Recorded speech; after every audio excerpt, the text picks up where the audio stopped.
Welcome to The How of Business with your host, Henry Lopez, the podcast that helps you start, run, and grow your small business. And now, here is your host. Welcome to this episode of The How of Business. This is Henry Lopez, and my guest co-host today is David Begin. David, welcome to this episode. Thank you. Thank you for having me, Henry. It's always an honor and a privilege to be part of your podcast. Thank you. I appreciate you coming back on and helping me on this topic. On this episode, David and I are going to discuss the topic of collaborative creativity and leading high-performing teams. And we'll go at it obviously from the perspective of us as business partners, business owners, and our corporate management experiences, especially leading and being part of high-performing sales teams. So this is a topic that I have a lot of passion about and I give a lot of thought to. So that's what we're going to dive into on this topic. So it applies to whether you're starting a business or have already started a business. It's a topic I think you will get some enjoyment out of and maybe give you some food for thought. To receive more information about the How of Business, including links to the show notes page for this episode and how you can continue to support my show and receive exclusive content and discounts through a Patreon membership, please visit thehowofbusiness.com. And I want to take a moment to thank a few of our listeners who I've had the opportunity to speak with recently, including Natasha in Miami, Angela in Santa Cruz, and Dragos, who recently joined my patron membership program. And Dragos is in Germany. Thanks to all of you for listening and for reaching out to schedule a free coaching consultation.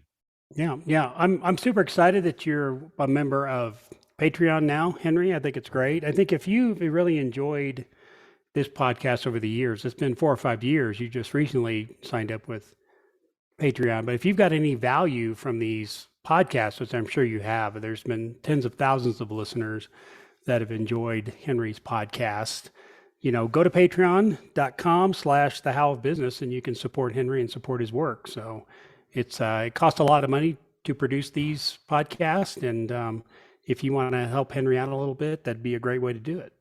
Thanks for those words. I appreciate that, David. All right, let's dive into this topic that you and I talk about this often, creativity, the creative process. We're both fascinated by it. And in particular, I really enjoy consuming documentaries on Netflix and other platforms about the creative process. Usually they're about the creative process in the artistic world, like the music industry or other arts, but it so much applies because I believe that when you create a business, when you start a business, it is a creative expression to a big extent. At least that's the way I look at it. So that's why I thought I'd have a conversation about this and how does this magical thing work? Because that's what I think happens sometimes. Sometimes you just get magic in a group. We see that again personified in sports, for example, where a team will come together and have tremendous results. And then at the same time, by the same token, with that same analogy, it doesn't last as long as we hope it would. So it's a real thing that kind of goes away after a period of time. So I want to explore that. But let me start by defining what or give you a definition of collaborative creativity that I found online that I thought at least will get us started, David. And it is the process of working with others to accomplish a shared goal in an innovative way. Working on projects independently, conversely, can limit the amount of feedback you receive during the creative process, leaving out other perspectives. And we'll come back and touch on that last part because with all of the remote work that we have all been doing, exacerbated obviously by COVID, I want to have a discussion as to how that impacts collaborative creativity. Yeah, I would agree. And I think it's a lot more challenging to develop collaborative creativity because you can be creative on your own and it doesn't take a lot of effort. But if you're working with other people, it takes a higher level of effort to make sure the team is working together. And I think it's a lot more challenging when you're building a business or you're building a team to get everybody on the same page. Yeah. And so what I've observed in life and in thinking about this and studying is that other than creative geniuses, people who are geniuses and therefore tend to produce historically on their own, for most of us, And especially for us leading a business or leading creative people that might be part of our businesses or in partnership, as we will explore, then that I think has been proven. And you see example of it works best when you collaborate with other people. And there's a lot of components to it, but that seems to be better. It seems to produce better results than going off on your own. Yeah, I would agree. I mean, most of us are not Albert Einsteins and, Thomas Edison's yeah, and, exactly. guys like that are Tesla. Yep, Was exactly. another example where that guy couldn't have, worked with other people. He had to No. work by himself because he was such a genius, but 99.9% of the rest of us don't have those genius genes like that. So in order for us to really create something that's really cool, we've got to work with other people. Yeah. And as this relates to business or other group environments, where I think it applies, I've kind of listed here different ways that it applies that I want us to touch on, but leading a sales team is a perfect example. And you've done it more than I have been part of and led sales teams at different levels. And so your business might have a sales team, or it might be a sales team of one, but nonetheless, when we're talking about collaborating, there might be multiple people, a development team. So you might lead in your business or have in your business a group of people that are developing something. Could be a product, could be a software solution, or just other high performing teams. So that's one area that I think this comes into play and that we need to be aware of as business owners, because one of our roles as leader, whether we're part of those teams or not directly, we need to be able to foster and allow that to happen within our businesses, right? That's right. Yeah, no, absolutely agree with that. And I think, as you were saying that, Henry, I was thinking about, we've been members of many, many teams, but only a few would we probably consider to be high performing teams. Yeah. So it's like lightning will strike in a certain situation, but it doesn't always happen. Yes. And we remember, you and I can both immediately remember those teams and how we felt being part of them and what was produced. So as business owners, we can be part of those teams. We might be a member of that team, maybe as partners, and we'll explore that in a moment. But also that's when you get your team to perform and deliver magic, to create something that is truly different, that maybe might revolutionize a market or might just put you in a position to be able to differentiate yourself significantly, or to get to market first, or whatever the situation might be, depending on your business. But let's explore it a little bit as business partners. I think you and I both consider ourselves pretty creative people, but let's talk about that dynamic, because it has its challenges and its benefits. Yeah, I would agree. I think from a business partner standpoint, you and I brought different things to the table, and I think I appreciated what you brought, you appreciated what I brought, and I think that made a big difference in us working together to create what we were doing. And I think if you're going to go into partnership with somebody, it's really important that you guys complement each other, but you got to appreciate the fact that, you brought a whole set of skill sets that I wasn't very good at, and hopefully I brought a set of skill sets that maybe you weren't great at, but we appreciated each other, what we brought to the table. Yeah. I explored this, I think both of us explored it on episode 259 about business partnerships. And I think the same fundamentals that apply to a successful partnership apply here, which is at the root of it, as I identify it, it's trust and respect. Yeah. And so you have to go into that relationship, especially when we're talking about collaborating on creativity, go into it with that mindset. Otherwise, it's going to be a clash. Yeah. Yeah, absolutely. But I think the big important part of this, what I think you're going to bring up in a little bit, is you have to have a shared vision of where you're going. And if the partners or the people on the team don't have a clear vision and a shared vision, and if they don't buy into the vision, I think it becomes pretty difficult for people to be on a high-performing team. Agreed. That is a key point, and we'll come back to it, like you said, but it's such an important integral component. So that's, to me, that's maybe one of the first key takeaways, David, as a business owner. If your role, whether you are directly in the team or not, it's your responsibility to foster that. the biggest mission up front is everybody clear on what our vision is here, what our goals are. Everybody has to be on alignment on that. Otherwise, it's not going to produce like you would hope it would. Yeah. Yeah. And if we go back to the frozen yogurt business that you and I were involved in, we both could, off the top of our head, say, what was our vision, right? Which was create a what? Create a great environment for families to create lasting memories in, right? That's right. That's right. And create a remarkable experience. Create a remarkable experience. Exactly. You know, so we were very clear on what that vision was. We both agreed to what that vision was going to be. So that everything else we did falled underneath those, those concepts.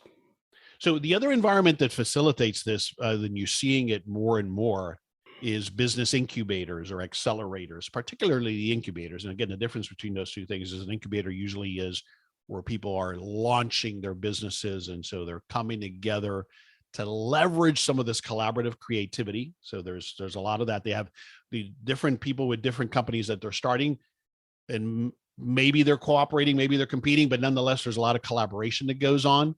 Steve Jobs talked a lot about this, about very strategically placing the bathrooms and those kind of things in places in the corporate campus where people would, quote unquote, accidentally run into each other and converse, and how powerful that was. So that's what the incubators and accelerators facilitate. And the reason I bring that up is your business might not be in one of those, but think about the benefits that those environments bring, and perhaps creating some of those same components in your business environment. Yeah, no doubt. And I think that brings up the point of, what we're doing with working from home nowadays, and now doing a hybrid model, and the advantages and disadvantages, but that being able to run into people and have conversations, I think is critical to people, creating great things. And it's going to be interesting to see if corporate America or businesses in general, lose some of that because they're offering hybrid work and working from home environments. There's nothing that substitutes, talking to people face to face, and, talking about how we complement each other. I mean, I'm a person that loves being involved with other people. And since I sold my businesses, I work primarily from home. And as we talked about, it's frustrating for me because I like being around lots of people, where you can work from home and get a lot of things done. You're very productive when you're by yourself. So it's just going to be interesting to see how that plays out in the future. Very interesting. I think it is a key dynamic that we're going to see more and more written and spoken about.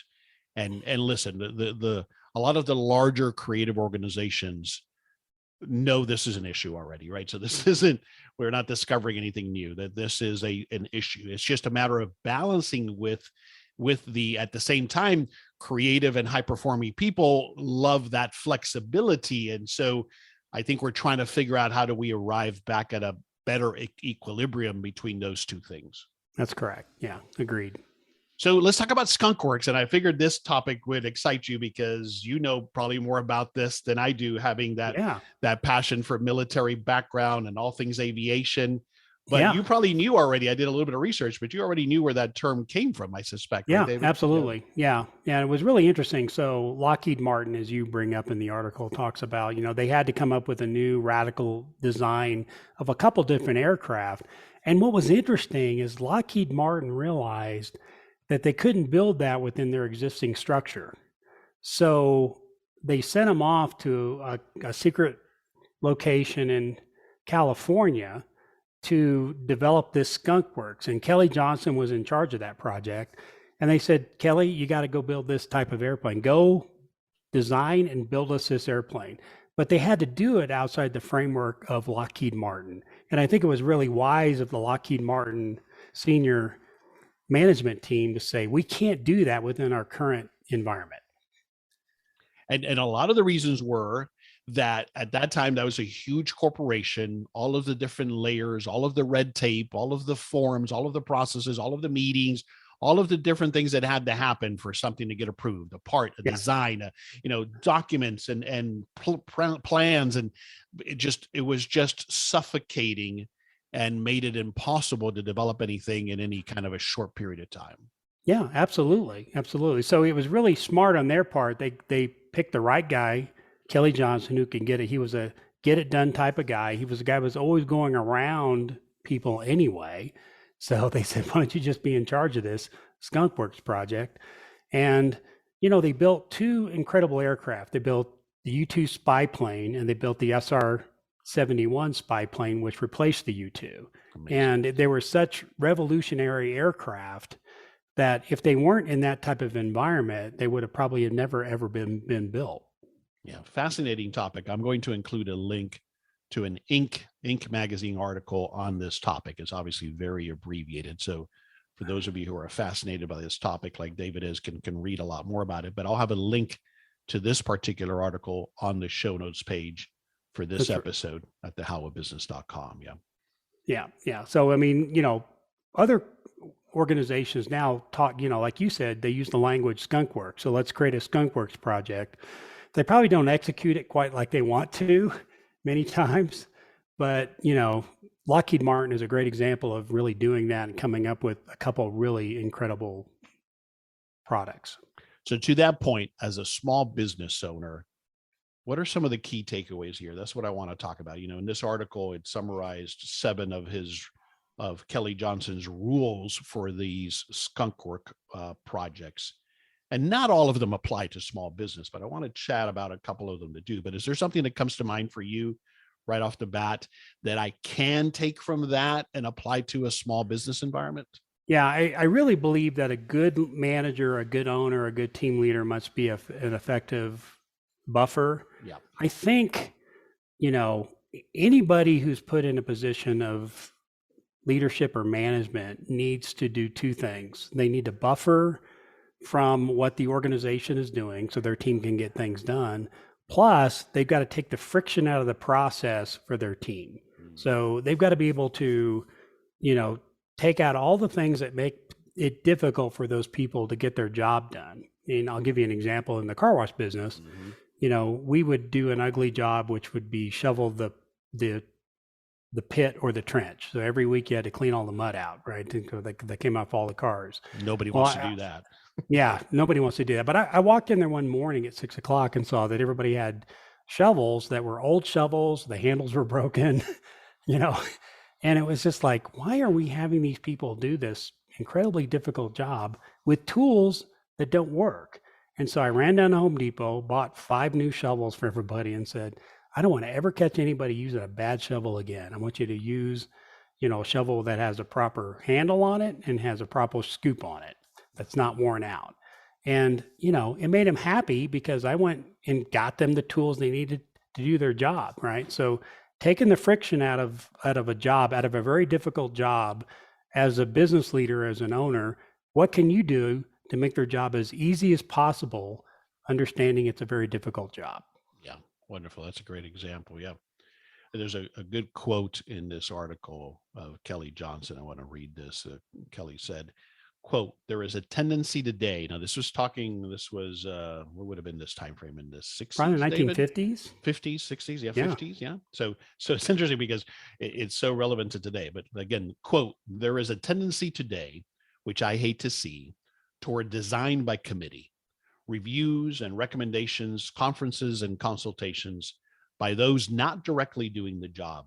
Nothing very stupid will result, but nothing brilliant either. That's End right. Quote. I love that last sentence in particular.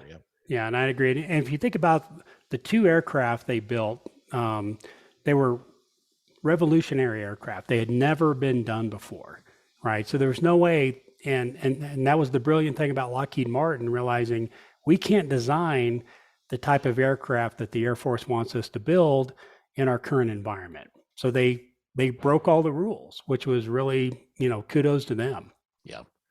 So I want us to think about this as small business owners, especially when we're doing planning, annual planning, which I think every business owner should do at a minimum, and then quarterly execution on that, is to apply some of these methodologies, some of these approaches to, you and your partner, or the 1 or 2 key people on your teams that are going to come up with Where are we going next? Or how are we reinventing ourselves? Or if it is a team, a high performing team that you're leading, like maybe your sales team, and you want a new marketing plan and a new launch plan.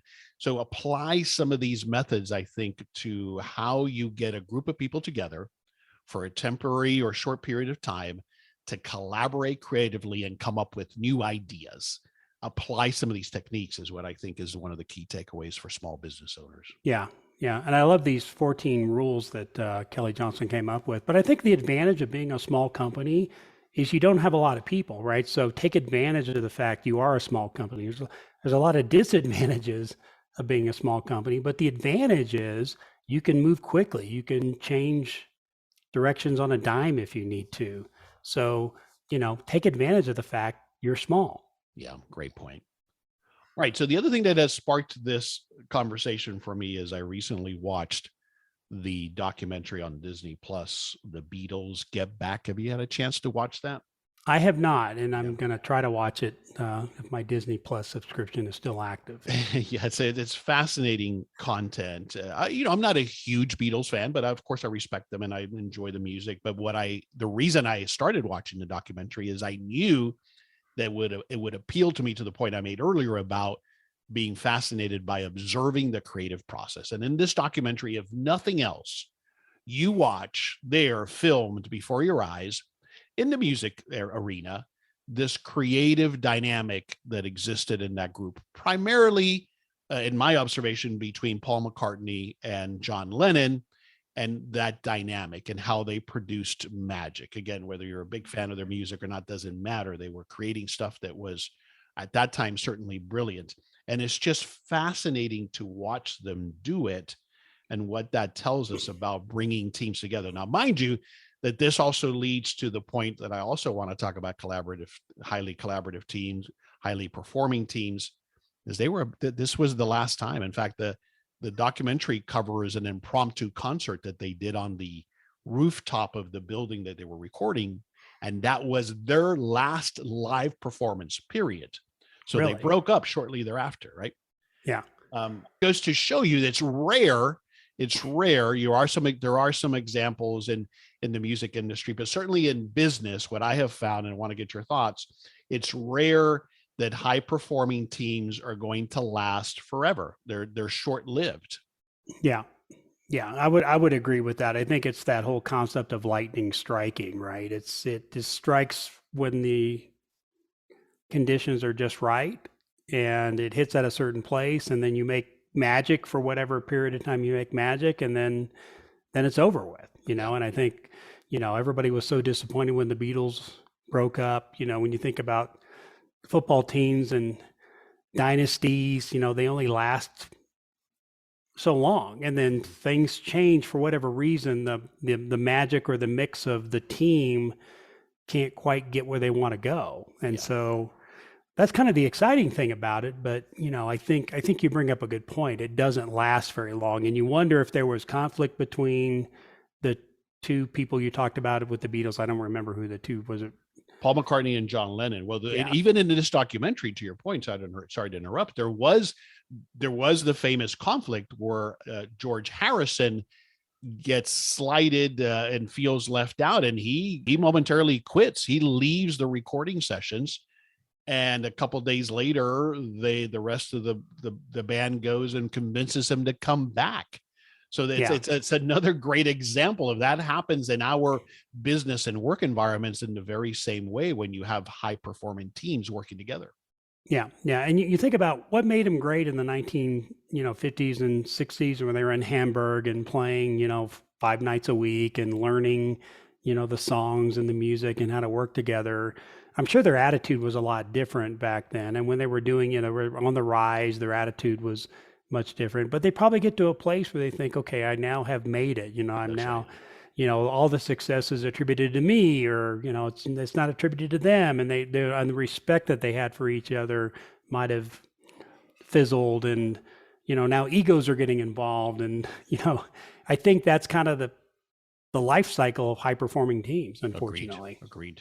One of the other ways I apply this, David, you and I have talked about this a lot, is like when you have a manager operating one of your locations or one of your businesses, I've always been realistic that that's not going to last forever.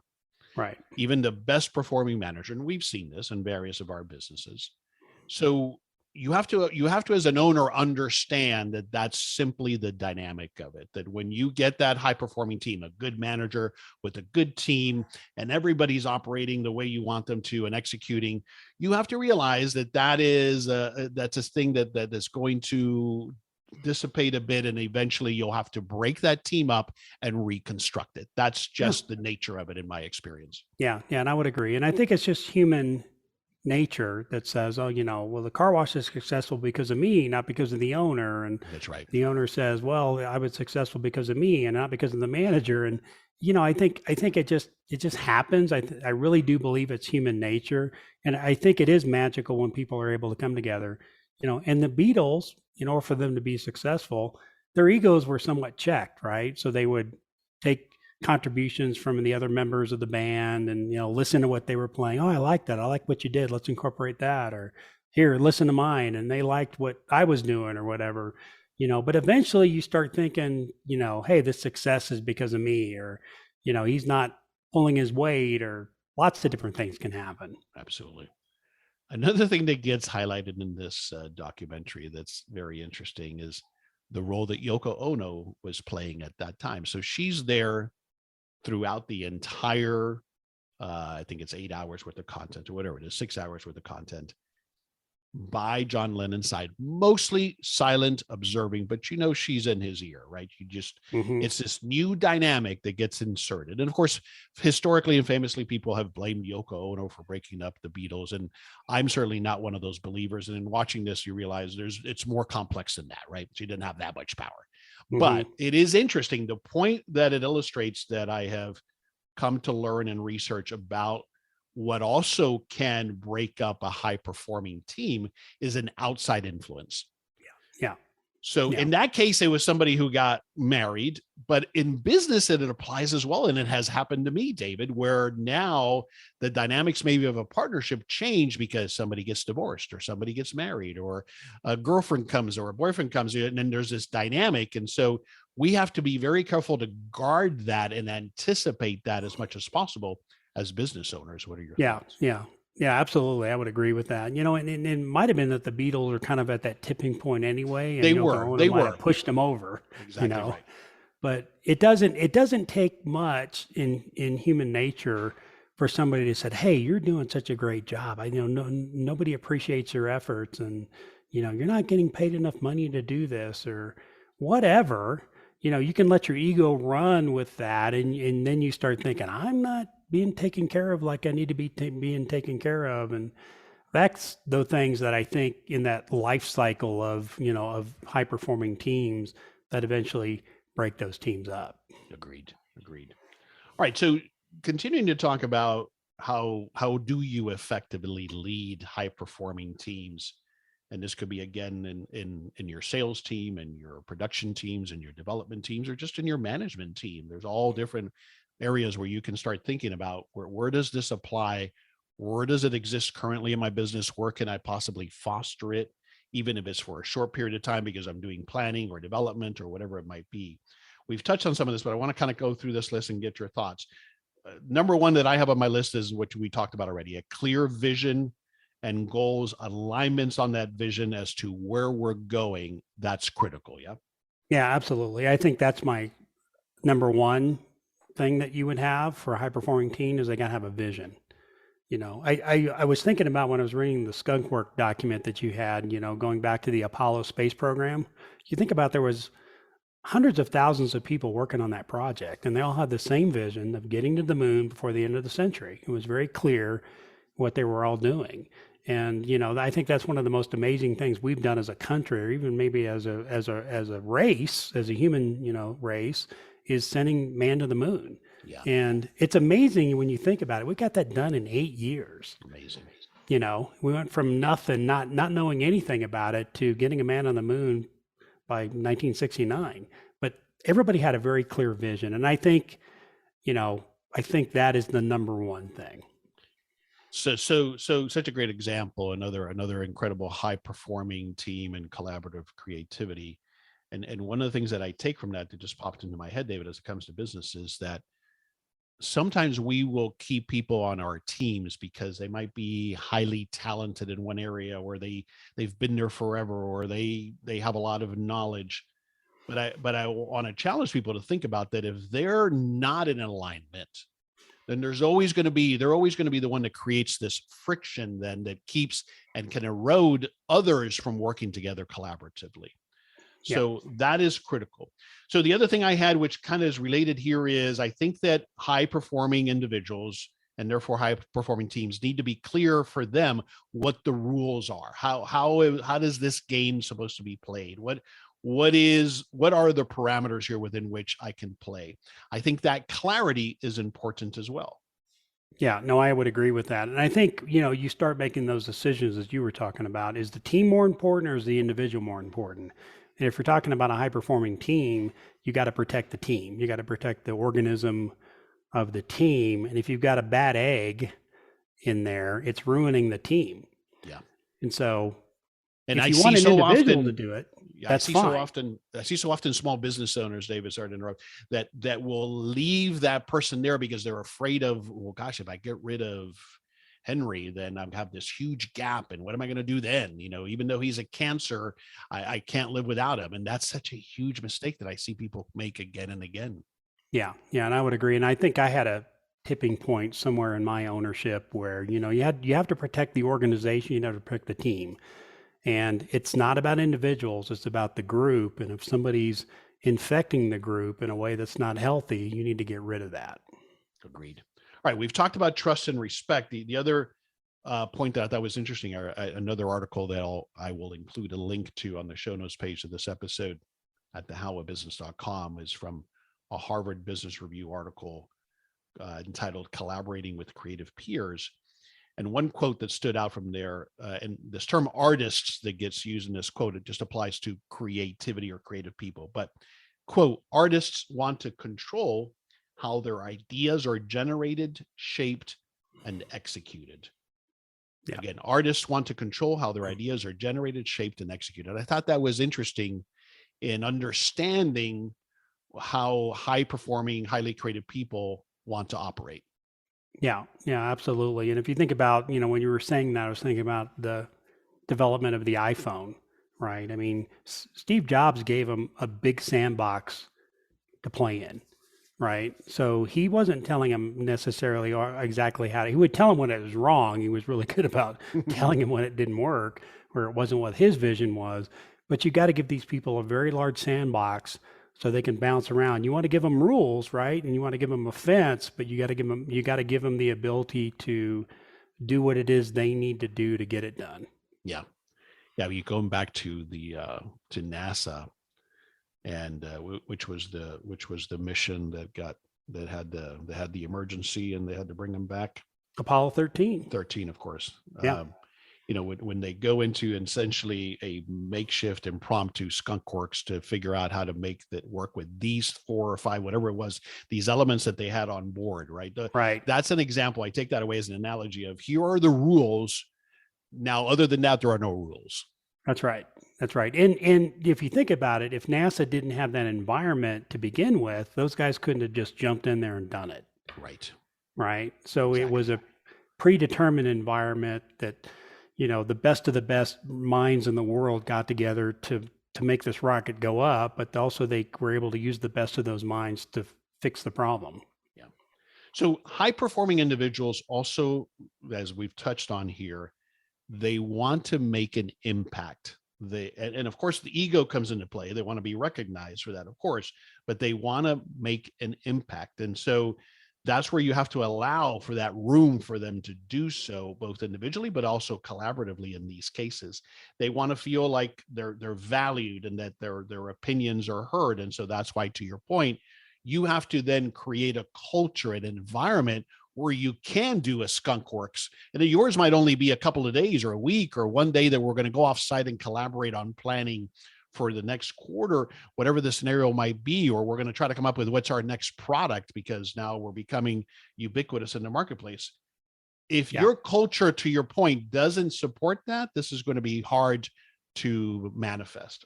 Yeah, yeah, and you and I have worked in environments where we had managers, the good managers would always give the credit away, Yes. right? So they understood. They would bring Henry Lopez up on the stage and say, "This guy was a rock star.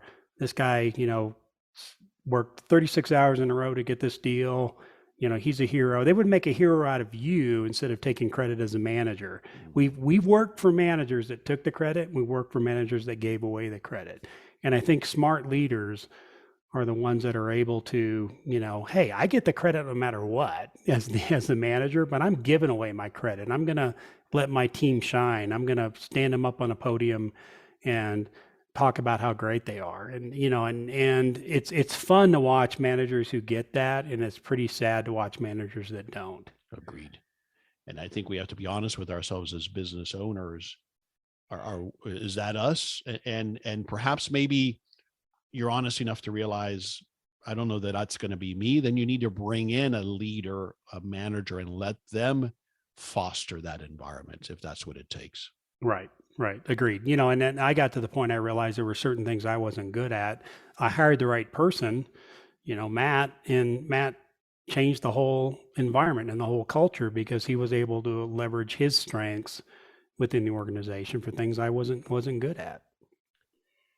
Excellent. Thanks for sharing that. So as we start to wrap it up, I just want to come back one more time to the component of remote work and how that impacts creative collaborativity. Wow, I think that's a word. I butchered that.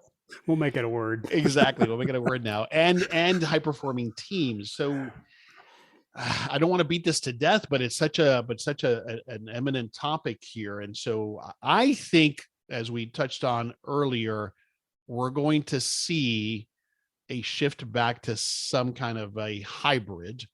I'm already seeing, if we look at corporations as a guide, I'm already seeing those high performing corporations do a hybrid model where you are remote most of the time, but then we're scheduling time for meetings in particular when you're going to collaborate in person in the office.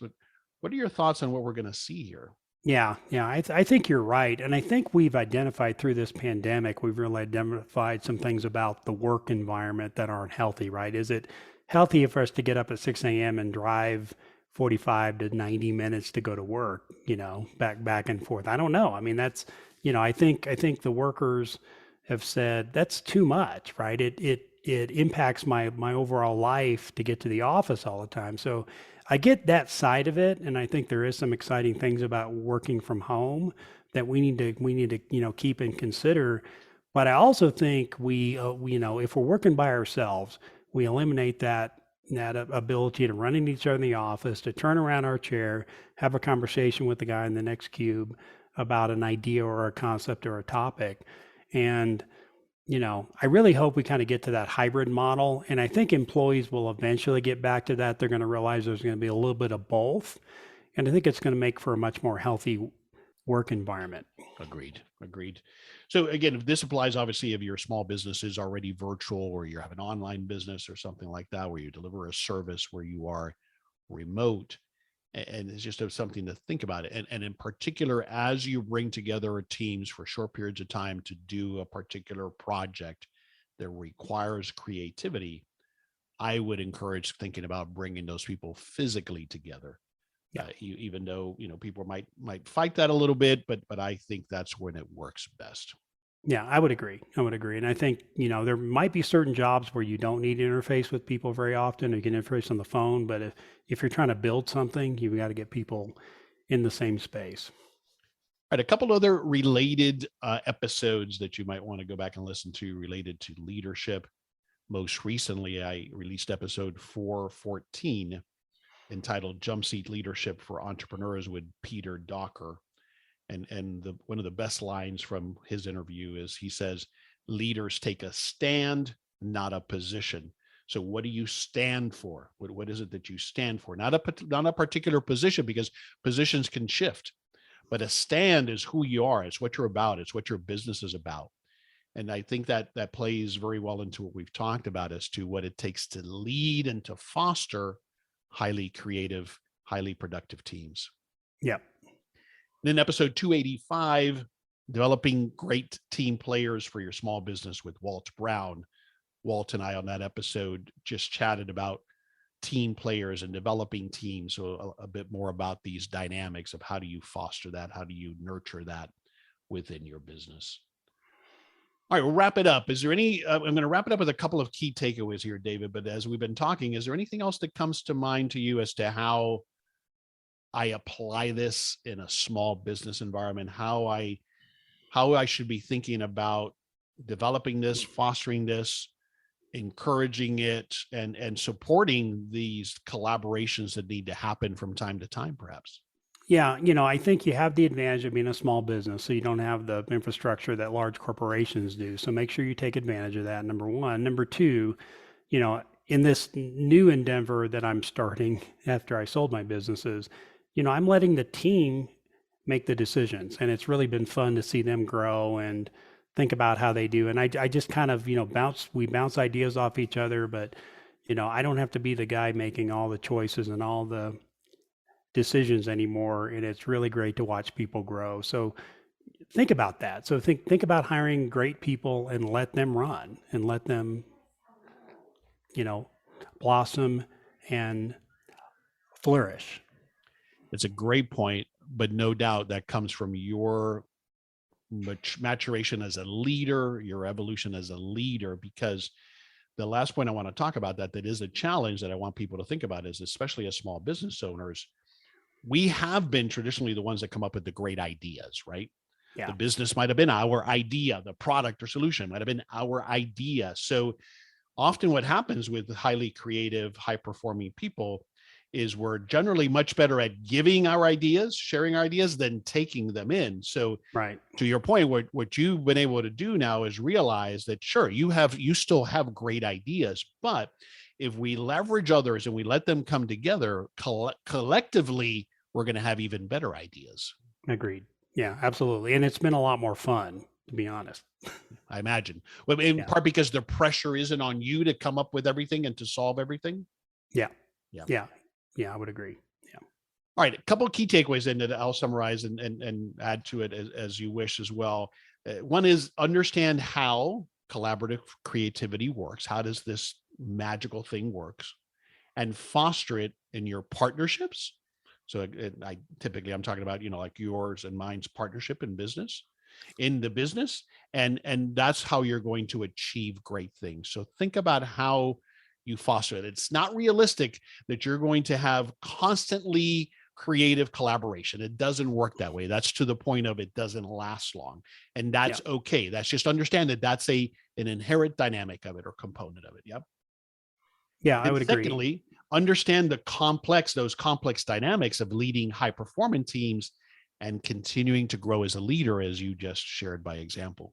Yeah, I would agree with that. And understand that sometimes there's a life cycle, for these teams, and a life cycle for partnerships sometimes too. And if your visions don't align anymore, sometimes it's time to, end it. So it's not a bad thing if it's not working anymore. It's just kind of at the end of its life cycle.